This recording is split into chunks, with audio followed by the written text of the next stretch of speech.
Hi friends, now we will read the chapter of History, class 10th of Maharashtra Board, first chapter Historiography, Development in West.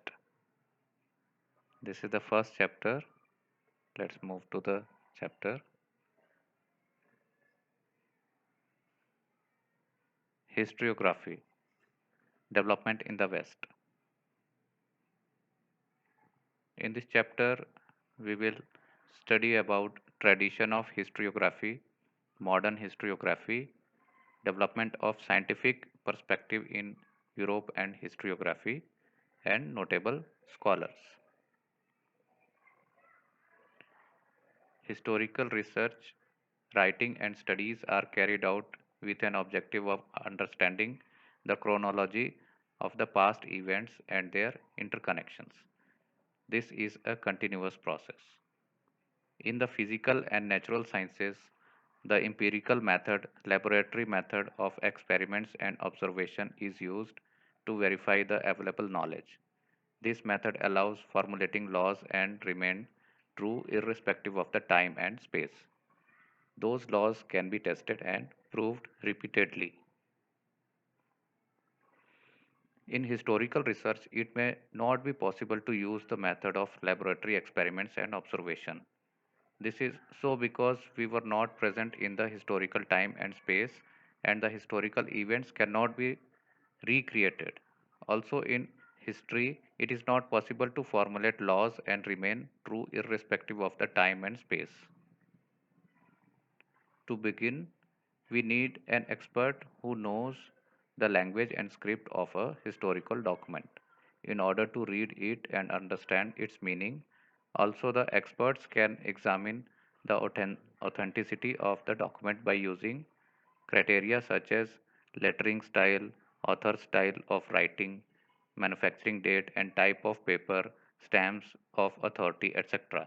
Such a document is further scrutinized by a historian with the help of relevant historical references.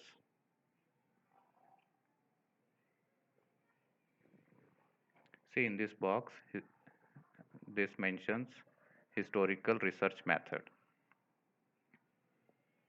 Writing of historical narrative. 1, 2, 3, 4, 5, 6. See what are these things? Examining relevant references of the available historical information. Critically examining of various sources of history. Formulating hypotheses. Formulating relevant questions in view of the historical references. Collecting historical information. Highlighting the processes that lead to historical transitions. Carrying out comparative analysis. Understanding the references regarding time and space of the given historical events and also various conceptual frameworks used in historical research method.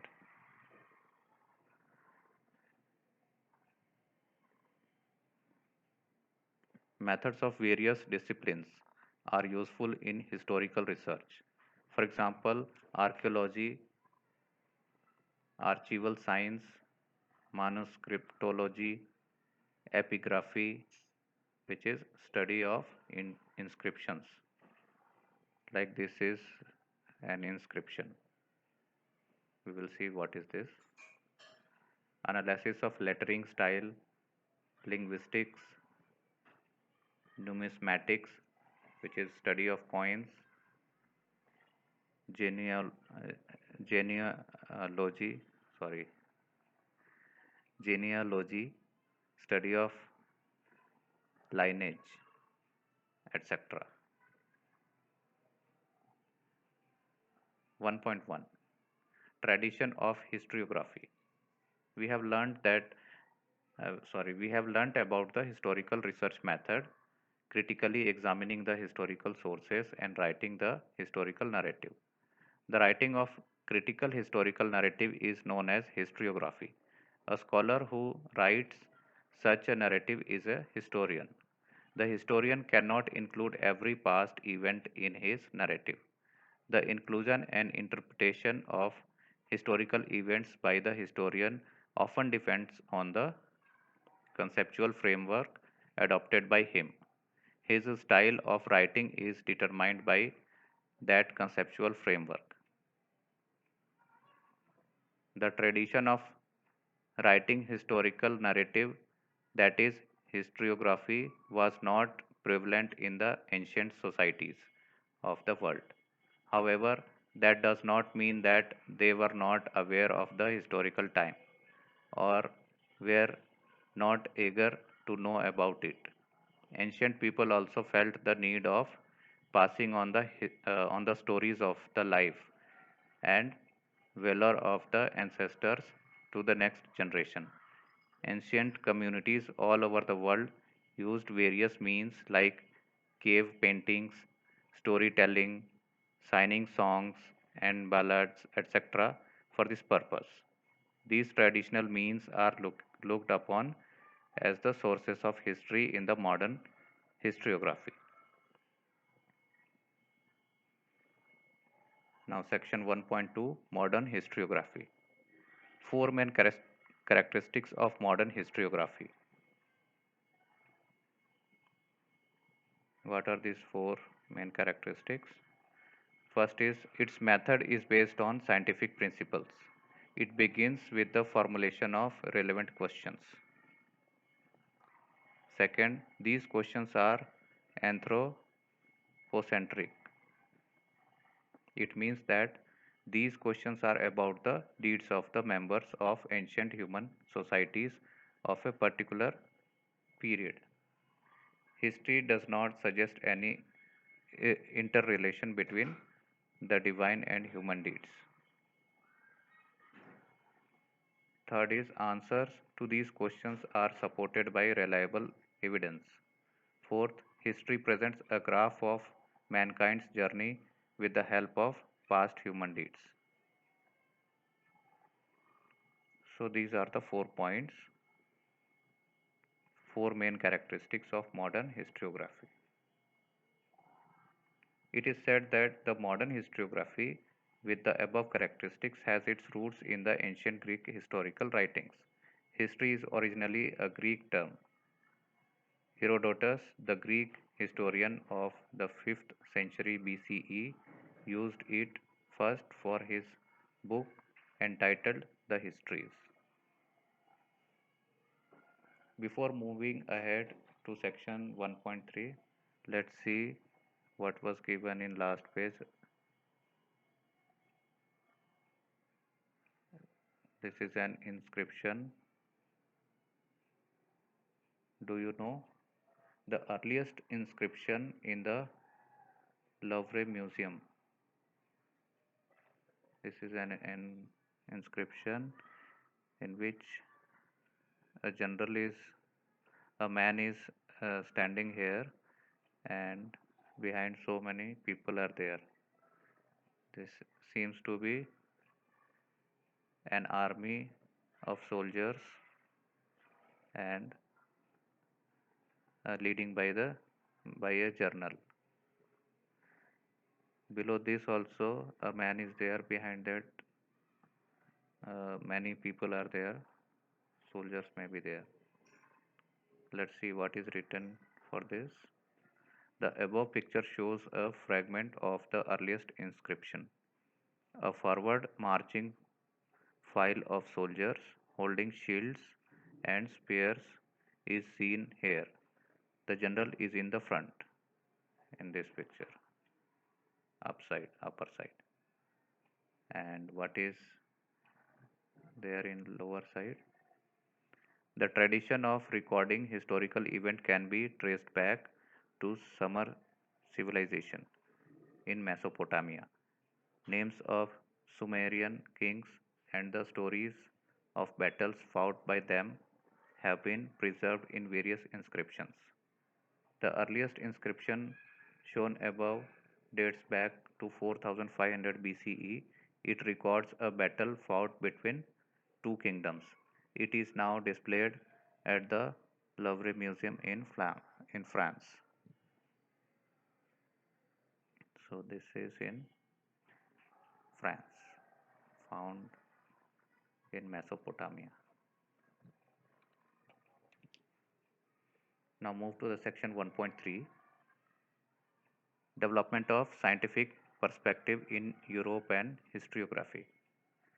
Till the 18th century CE, Europe had achieved a remarkable progress in the field of philosophy and science. Scholars by then had come to believe in the possibility of studying the social and historical truths by applying scientific methods. Now, the philosophical discussions focused more and more on the objectivity in history and historiography. Prior to the 18th century, all European universities were into, uh, interested only in the philosophical discourses revolving around divine phenomena.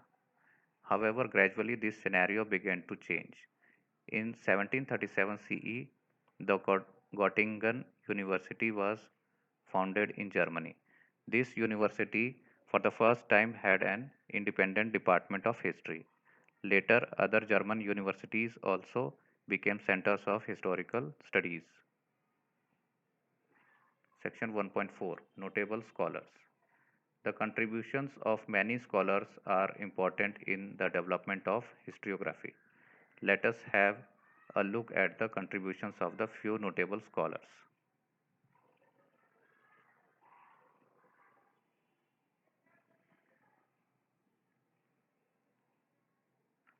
René Descartes from 1596 to 1650.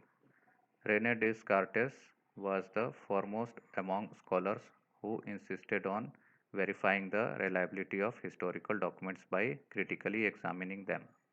This is the picture of René Descartes. Among the rules given by him in his book Discourse on the Method, the following is supposed to have a great impact on the scientific method of research. Never to accept anything for true till all grounds of doubt are excluded. So, this he said. Never to accept anything for true till all grounds of doubt are excluded. This is said by Rene Descartes. Now move ahead. Voltaire. This is the picture of Voltaire from 1694 to 1778. Voltaire's original name was Francois Marie Araud. He was French. He opened that, along with objective truth and chronology of historical events, considering social traditions, trade, economy, agriculture, etc., was also equally important in historiography. It gave rise to the thought that understanding all aspects of human life is important for history writing. This, thus, it is said that Voltaire was the founder of modern historiography. Then, George Willem, Frederick Hegel, from 1770 to 1831. Hegel was a German philosopher. He insisted that the historical reality should be presented in a logical manner. To him, the timeline of historical events was indicative of progress. He also thought that the presentation of history is bound to change over time as new evidence would come forth. This is the photograph of Hegel, George Wilhelm Friedrich Hegel. With Hegel's philosophy, many scholars were convinced that historical methods were not of lesser quality, though they differ from scientific methods. The collection of his lectures and articles is published in a book entitled Encyclopedia of Philosophical Sciences. His book, Reason in History, is well known. It is good to know this. What is this? According to Hegel, grasping the meaning of any event happens in terms of two direct opposites. Human mind cannot understand the true nature of that event without understanding the opposites. For example, true, false, good, bad, etc. In order to understand the true nature of a thing, one needs to know both true and false. Similarly, good and bad. This method of analysis, which is based on opposites, is known as dialectics. In this method, a theory is proposed at the beginning, which is called thesis. Another Then another theory is proposed which is contrary to the thesis. It is called antithesis.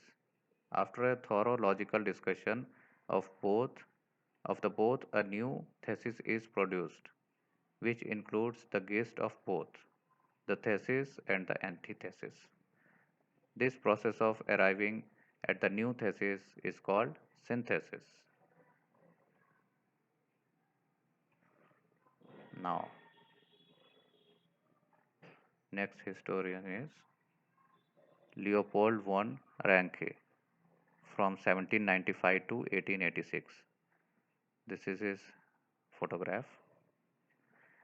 Historiography of the 19th century was greatly influenced by the thoughts of Leopold von Ranke of Berlin University. He spoke about the critical method of historical research. He put emphasis on the utmost importance of information gathered through original documents. He also stated that all types of documents associated with a historical event need to be examined with greatest care. He believed that with this method it was possible to research the historical truth. He criticized imaginative narration of history.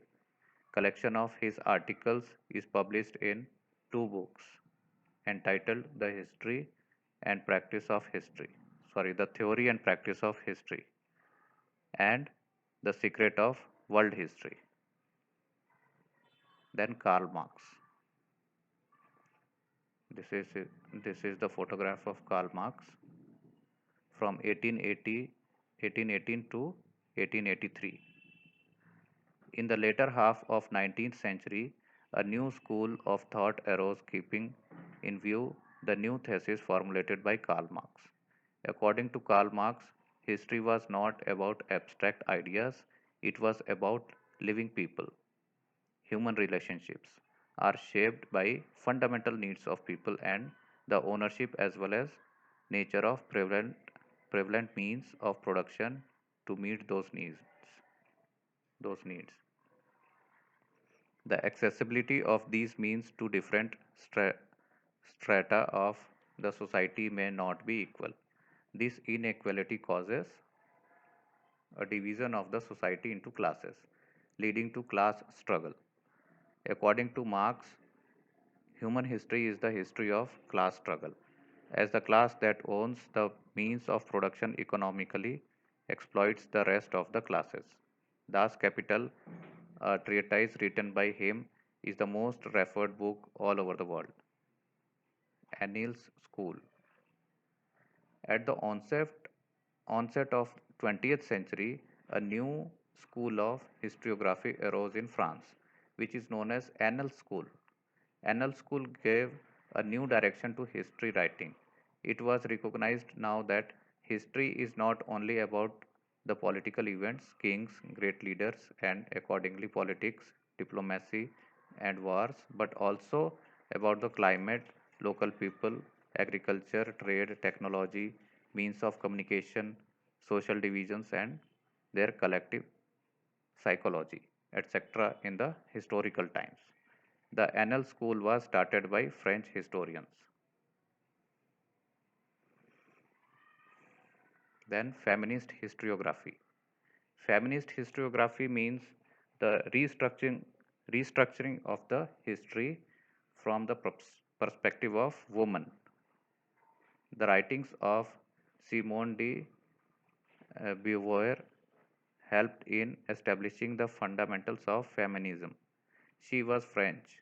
The feminist historiography emphasized not only on the inclusion of women in history but also on the rethinking of the male dominated perspective of history. It drove historical research to focus in depth on various aspects of women's life, such as their employment, their role in trade union institutions, working for their cause, their family life, etc. In the historical writings after 1990, women were portrayed as an independent social class.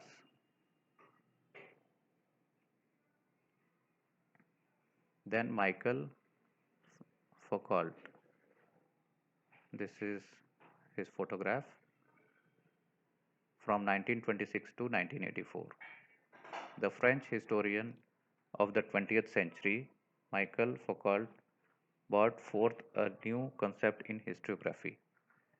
He, in his book Archaeological Archaeology of Knowledge, argued that the prevailing practice of arranging historical events in a chronological order is not right. He drew attention to the fact that archaeology does not strive to reach the ultimate historical truth but attempts to explain various transitions in the past. Foucault felt that explaining the transitions in history is more important. He called his method the archaeology of knowledge. Foucault subjected the so far unacknowledged areas by historians such as psychological disorders, science of medicine, prison administration, etc., to historical analysis. Thus, the scope of historiography kept continuously expanding, writing of histories of various subjects like literature, architecture, sculpture, drawing and painting, music, dance, drama, films, and television, etc., came into practice. So, this is the lesson. Now, exercise we will do in a separate video. Okay. So, thank you.